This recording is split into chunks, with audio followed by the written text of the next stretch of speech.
Hi Richa. Hi everybody. Welcome to today's Live with ML session. I'm Devika Bharadwaj. I'm the lead instructor and mentor at marketinglaunchpad.co. Today's topic is a very interesting one. It's one that I think every marketer has a love-hate relationship with. We're going to be talking about influencer marketing, how it's changed, what trends we can see, how you can go about building your own influencer marketing strategy. Joining us for this chat is our guest Apurva Harwani. Apurva is the senior marketing manager at Neo Solutions. She's worked for brands such as ICICI Lombard, Z5, Air France, and lots more. She's an expert in social media, influencer marketing, of course, PR, content marketing, and the list goes on. So without further ado, I'm going to add Apurva and start this session.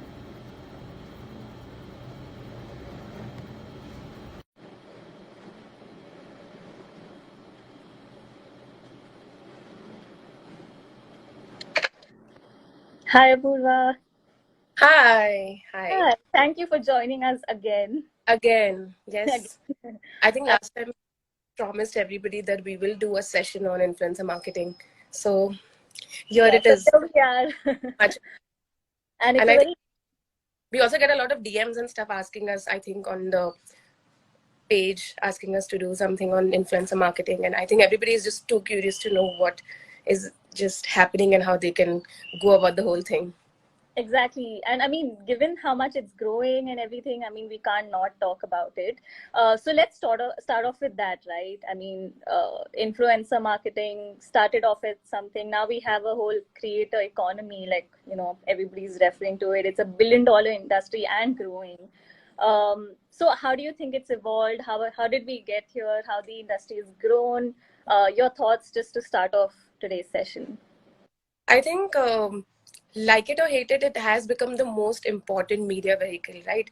Today, every brand is trying to fit influencer marketing into their marketing mix. Some brands are still trying to figure out how they can incorporate it in the larger marketing strategy. Some are already nailing it. Some are not too happy.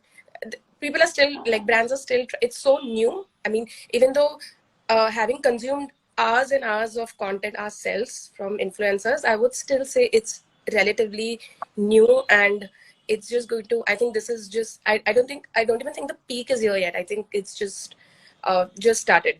It's You just just about. get started. Yeah. And that's the interesting bit, right? Because again, there are platforms like YouTube and Instagram and LinkedIn, which are again growing. I don't think they've reached the peak, like you said. But then again, this has given rise to a whole other bunch of regional platforms like Oh, good. Chingari. Yeah. Yeah. So actually started, like, it's very interesting, right? It started with TikTok, and then the ban on TikTok, whatever, for several reasons that happened.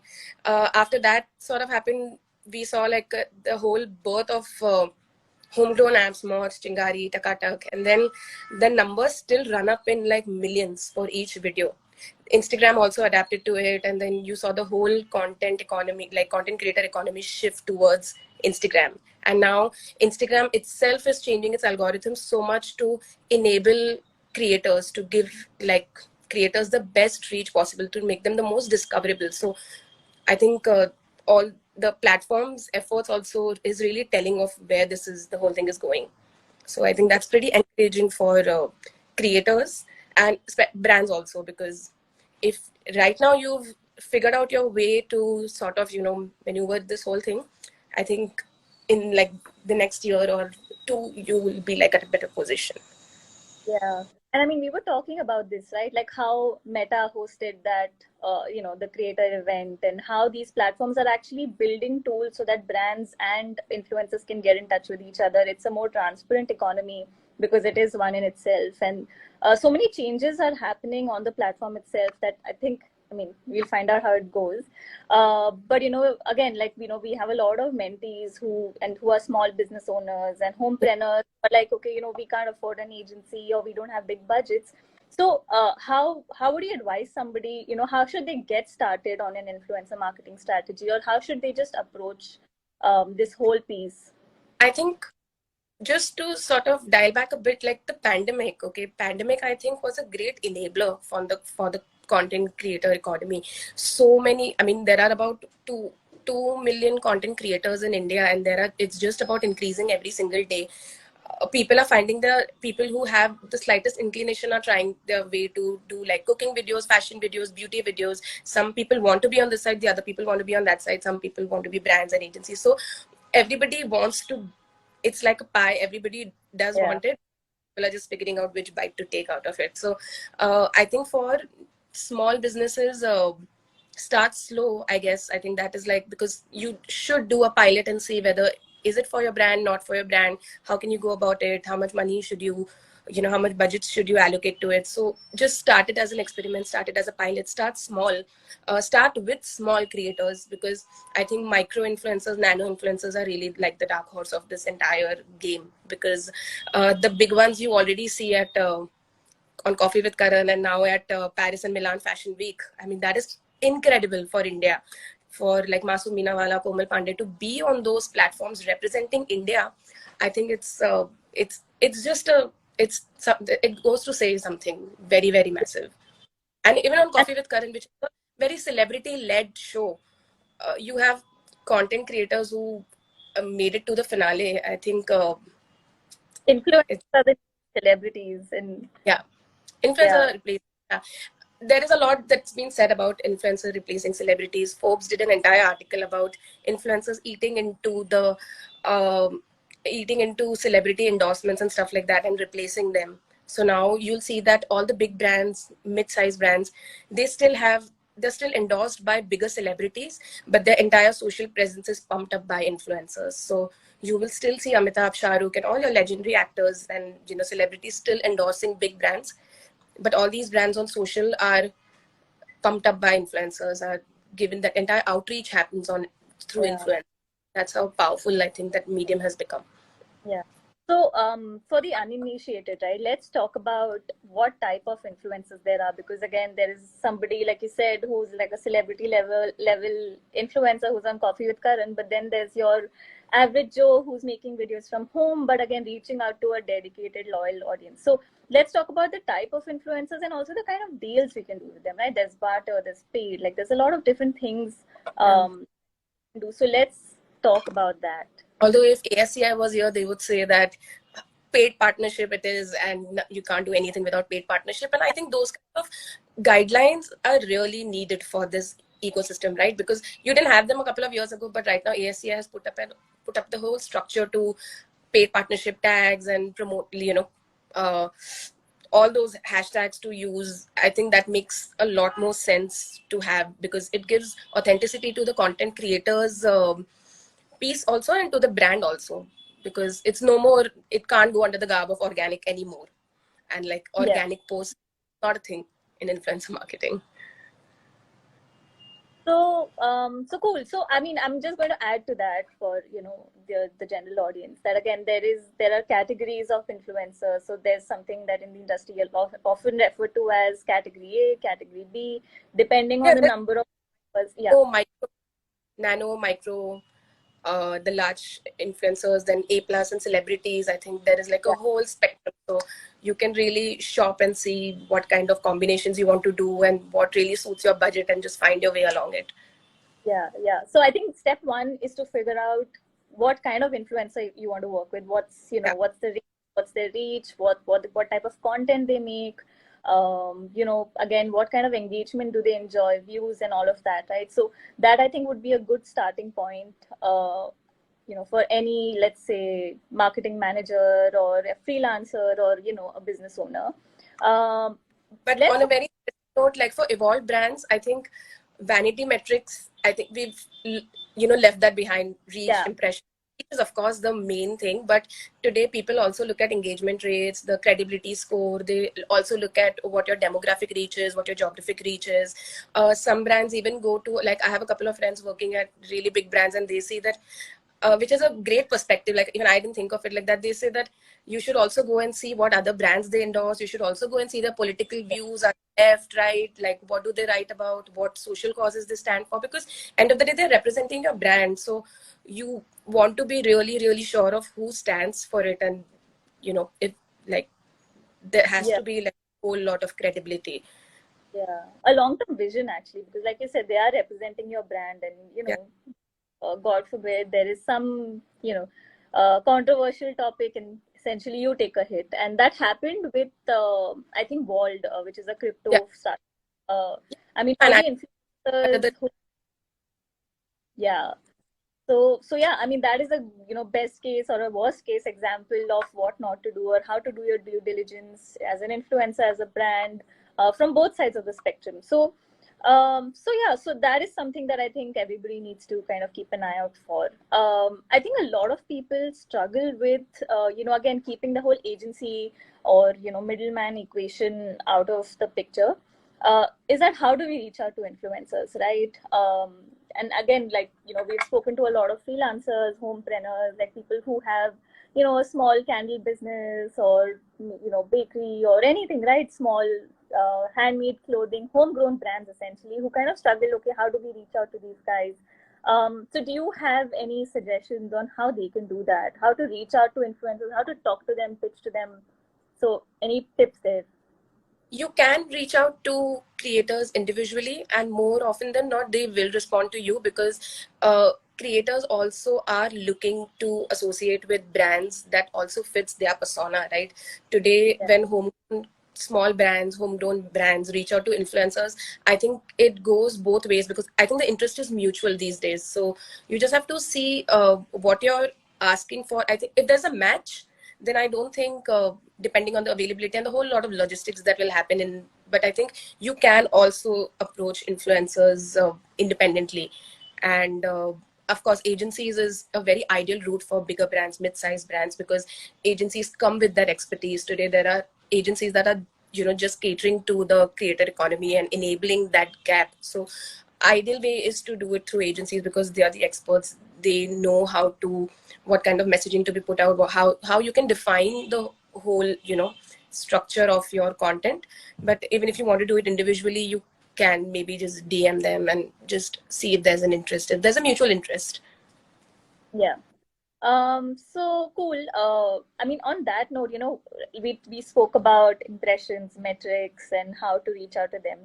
I think let's talk about what influencer marketing is not, because I think a lot of times what happens is, and I'm keeping like seasoned marketers or just people in marketing out of the equation, but for example, business owners, sales teams and leadership teams don't often understand. They expect that okay, today a video went live and we should have been sold out by in the next 2 days, or oh, why does this influencer not have 1 million followers and all of that? We gave them 10 products. I mean, there's a lot of unrealistic expectations, even from the client side, that we could say. So let's talk about what influencer marketing is not, how to be realistic about what to expect out of collaborations, and how to maneuver what to have realistic expectations again for everybody I involved. think I think this answer is as black and white as it gets. It is everything that you define. You have to define your objective. If you reach that, then it is everything that you've defined it to be, and everything that you've not defined it to be, whatever the metric that you've not defined it to be, it is not that. So there are lots of things, right? You have to define. Firstly, you have to define your metric. Are you doing it for brand awareness? Are you doing it for conversions? So if you're doing it for brand awareness, then the entire conversation about conversion, app installs, link clicks, all of that really, if it's a top funnel engagement, then that is what you'll get. If it's a mid funnel and bottom of the funnel engagement, then that's what you'll get, plus branding. So you have to just really define your objective, and that is what it is and that is what it's not. So I don't think there is any gray space left here. I think then a whole lot of education needs to be happened within systems about don't expect don't expect it to be a performance marketing vehicle when the kind of creators you've chosen only cater to your brand funnel. Don't expect don't have unrealistic expectations, because like, choose creators to suit your objective, and then they'll just do that for you. So if it's branding, if it's performance, if it's app installs, or you want to redirect them to your app or website, whatever it is, just define it, and that's what, look at it only from that lens. Don't try to add so many metrics to it, because otherwise it's not beneficial for you. Define Yeah, your objective, like, very very clearly, yeah. So because like, for a lot of brands, it started as a top funnel activity, right? It did start as a branding activity. Later, when a lot of brands found their way around it, and they saw that, oh, okay, it can even do this for me. It can even cater to my mid funnel and bottom of the funnel. That's when it, like today, a lot of brands use influencer content for performance marketing. So Yeah. it's like the best of both worlds. For Yeah. some people, it works better than performance marketing. So you just really have to be in that, your marketing mix has to be really solid, and influencers in that mix need to be very judiciously chosen. And you have to be really careful of how you structure this entire influencer piece in your marketing mix. All right. So we have a question from Khushbu, how to find influencers. We kind of briefly touched on that, but to recap, you can DM them, find them through agencies. Just reach out to them. Cold mailing, pitching, DMing works very often. And like Apurva said, in most likelihood, they will reply to you when, it kind of works mutually. In most likelihood, yeah. In most likelihood. Yeah. Unless they have like a million DMs that they can't respond to. Realistic. Yeah, so cool. That's a question we have. So let's come down to do's and don'ts of influencer marketing. Like if you have to execute a campaign, let's say we've done all the steps. We've shortlisted our objectives. We have figured out what are the influencers we want to work with. Uh, you know, uh, Now what? Like in the scripting phase, approving phase, any phase, right? What rest are the do's and don'ts that any manager marketer should follow? Firstly is, of course, what we just spoke about, define your objectives. Second is, as much as possible, ditch vanity metrics, ditch impressions, reach, of course, but try to see whatever suits your objective, but try to see beyond impressions and like vanity metrics. Target more cohorts. I think that is something that all brands are now trying to do. Like you'll see an overlap. Like a lot of people are tapping into different cohorts, whether beauty brands, then going into lifestyle, fashion, travel, food, and all of that. I mean, all through pandemic, I think the number of food videos, recipe videos that I saw, and all videos had some masala that was being promoted by influencers, or some bartan or anything. I mean, there were so many things, and at the end of every video, there was some product plug-in. So that's when I think. Of course, like we spoke about, that pandemic was a great enabler for creators, also for brands, also, and just there's this whole economy that came into limelight after that. So some of the do's are, I think, the pretty basic ones. That of course, follow guidelines. Please do not mess with ASCI guidelines. There are like very Yeah. serious repercussions. Agencies will swear by that, creators themselves will swear by that, brands will swear by that. Don't mess with guidelines, because Get it for an instance, or if the influencer hasn't, you should, as a marketer, be the one who's saying, no, okay, let's follow the guidelines. Let's add that hashtag or that, uh, you know, that little disclaimer that says this is a sponsored post or it's, gifted or whatever, right? There are whole categories that, again, you can find on the ASCI guidelines. I mean, it's available on their website. So in case you don't already know about it, you can find it online.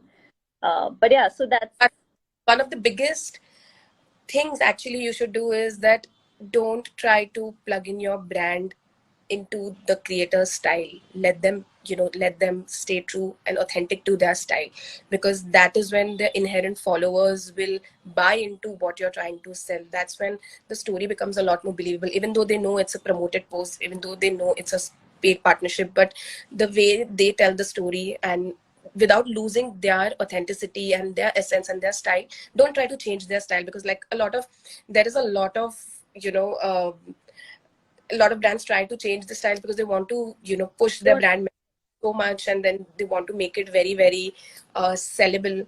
In the whole thing, the essence of the influencer is lost. So don't let them don't, stay authentic. To don't change their style, because yeah. that's why you got them on board, right? For their inherent following, for their style.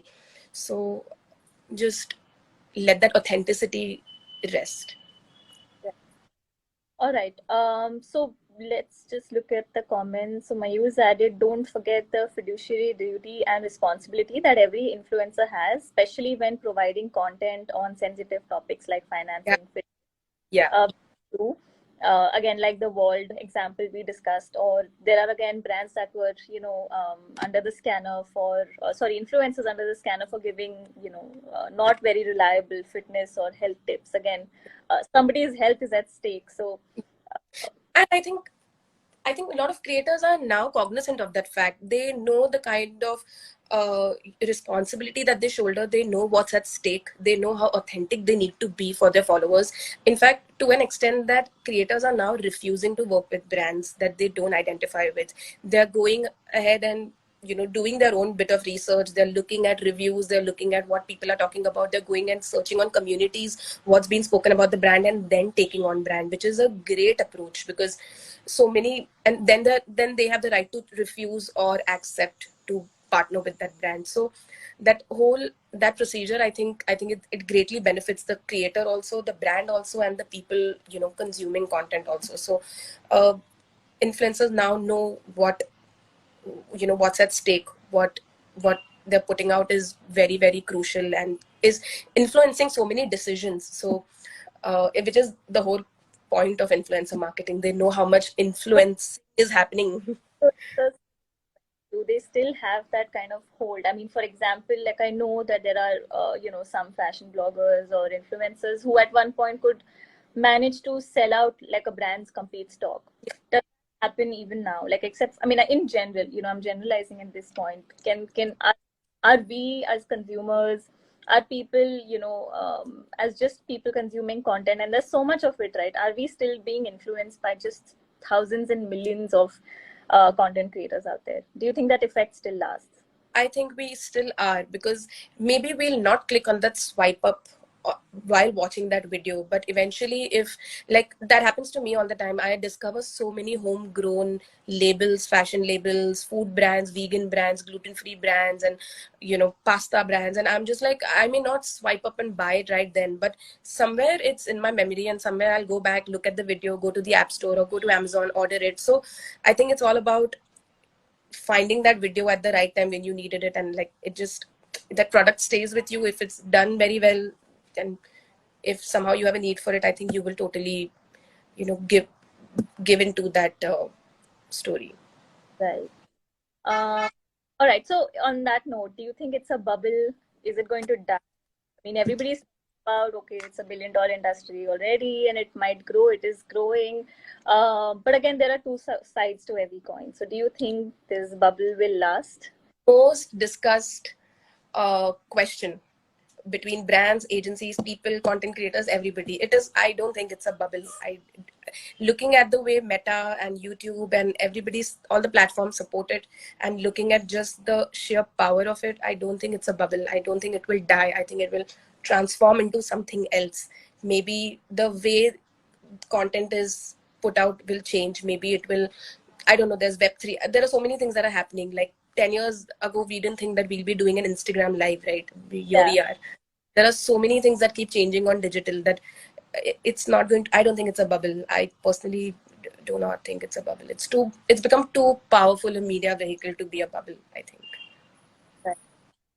Okay, we spoke about a lot of other things, but one thing that I want to go into detail about, and again, especially given the kind of folks that reach out to us, for mentorship, is that what kind of metrics should you track for what kind of objectives, right? Like you said, okay, if you're chasing awareness, then your views and impressions are fine. So let's kind of give, so like a handbook of sorts, and what kind of objectives and what kind of metrics should you be looking at, and specifically for influencer marketing for any platform. So if your objective is branding, then of course reach, impressions, video views, likes, comments, shares. If your objective is mid funnel, bottom of the funnel, then maybe the subsequent clicks, installs, conversions that happen. So it's really case basis, like what you set out your objective to be, then just look at it from that lens. Look at, define metrics as per the objective, and then overall, because even now what's happening is that we are seeing that most brands are getting that brand, they're able to build that brand love and authenticity and reach, impressions, they're getting all of that, and it's also contributing to their organic traffic and website clicks and all of that, which is eventually leading you to achieve your North Star metric of the product, like whatever it may be. Just that's why it's so important to know where to fix that, put that in your media mix, so that you're not gunning for something and you get something else. So just be really careful of where are you putting it under branding or performance or conversions or however it is. So just define that very clearly, and I think the road from there is fairly simple. Right. And I think also, most people, they expect, for example, like when you start collaborating, and this is assuming you may not have done so, or, you're not working with an agency. I think the expectation often is that, oh, I didn't sell.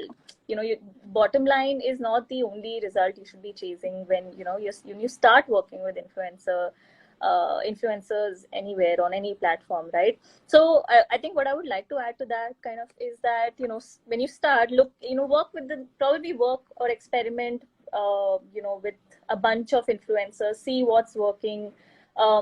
First gun for, like Apurva said, the top of the funnel metrics, look at views and what kind of reach and brand awareness. Then kind of, push that content or build your association with that influencer further to then do some other campaign that could actually then build your middle or lower down the funnel kind of metrics. So give it time. Definitely, I think influencer marketing needs a lot of nurturing, building. Have to build the kind of cultural currency that you want to build for your brand. It's a long-term effort. You cannot expect to do 2-3 activations here and there and be like, oh, I spent a lot of money and it's not for me. Yeah. No, you have enough time. You have to give uh, a lot of time for brand love, cultural currency, everything to build and sort of for the whole picture to come together, and then eventually go to then your mid funnel, bottom funnel, if at all your brand demands that. If not, then of course brands still continue to cater to the top of the funnel with influencer marketing. And I think most of the fashion brands, beauty brands, it works very well. So Yeah. uh, just see, like, first cater to the top of the funnel, and then it will just flow from there. Give it time. Yeah, Yeah. definitely. All right. I don't think we have any questions as of now. So yeah, before we close, any last words on influencer marketing? I started off this session with everybody has a love-hate relationship with it, and especially marketers, right? Like understand both the boon and the pain that influencer marketing and campaigns and just going about that whole process can be. But anything you would like to leave the larger audience with? I think again I think we'll end with how we started. Like, it's, you like it, you hate it.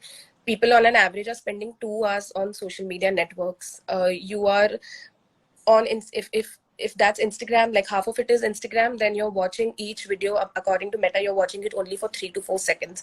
Every second, every other video is an influencer video on Reels on your Explore feed. So, uh, consciously or subconsciously, you have consumed a lot of influencer content already. So it's really not to say that I like it or don't like it. It's here to stay. Like, find your, either as a brand you find your way around it, or sort of like miss the bus at this time. Yeah.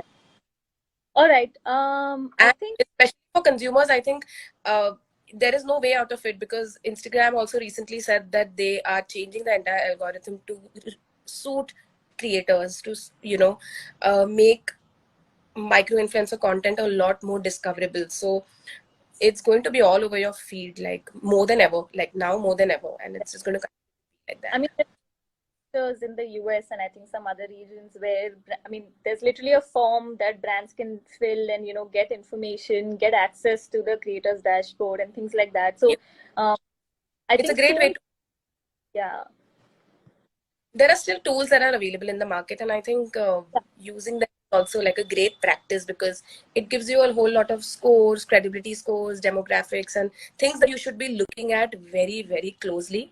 And all of that information is available on tools. So I think don't miss out on the usage of tools and the reporting bit of it. yeah. On that note, I'm going to read Latika's comment because it's very interesting. Frankly, influencer marketing also fails because you run a campaign with whoever is available, irrespective of whether they fit the brand. Um, yes, I mean that's true in a lot of cases, but again, I think brands should be a lot more conscious. It's changing because your investments are pretty large. So you can't afford to now be like, I'll just go with whoever is available. They would rather skip it and, find a Yeah. more perfect. Like, Also, I mean, like the pool of influencers has grown since COVID happened, since 2020. I mean, there were like a handful, I would say, known or, uh, you know, kind of collaborative influencers. And again, in the last 3 years, I think that's grown so much. I mean, just look at the type of campaigns there are, or the kind of associations you can do, detailed reviews or dedicated videos. You can do integrated, there's branded content. I mean, influencers are practically ready to film things specially for your brand. And again, they may be from different industries, or finance, tech, gaming. I mean, that's such a huge industry. I mean, there's literally videos of people playing a game, and Yeah. you know It's not anymore about beauty brands, just fashion brands. Every single brand is tapping into the potential of influencer marketing, and I think it's just going to increase. Like, it's and also some of the results are so encouraging for some of the brands. The case studies that you see, it's actually very encouraging for like mid and small size brands. It's just given the kind of like the whole impetus that you get with it. I think it's pretty impressive also for a lot of brands.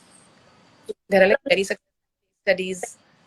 realistic. I mean, the results may not always be encouraging. Doesn't mean that your campaign failed or the influencer didn't do his or her job. I mean, sometimes things just are a hit or miss, like with any other marketing campaign.